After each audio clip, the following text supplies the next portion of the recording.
In today's video, I'm going to teach you how to create text mask effect in Canva.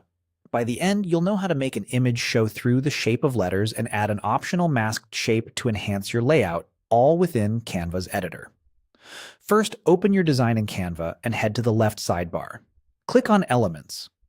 This is where all your building blocks live, including photos, graphics, and, most importantly for this effect, frames.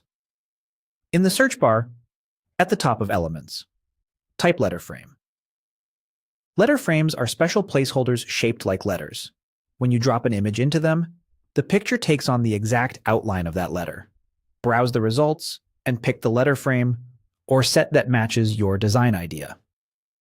Drag and drop the frame you selected onto your canvas. If you're spelling a word, you can bring in multiple letter frames and line them up. Don't worry about perfect spacing just yet. You can nudge and resize as you go. Now move to the Uploads tab in the left sidebar. This is where you'll find your own photos and graphics. Choose the image you want to appear inside the letter.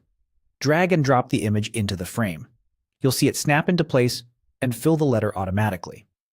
If the positioning needs a quick tweak, you can adjust it after it lands in the frame so the most important part of the photo is visible.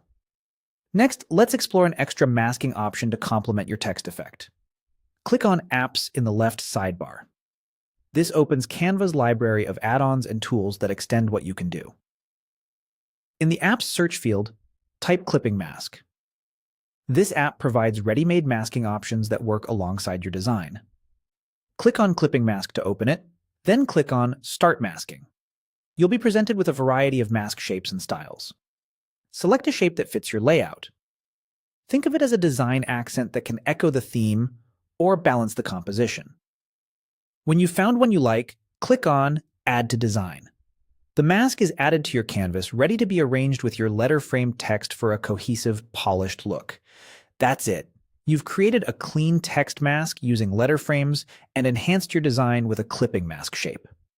For best results, choose images with strong contrast so the letter forms read clearly, keep spacing consistent between letters, and use background colors that help your masked text stand out. Enjoy experimenting and making this effect your own.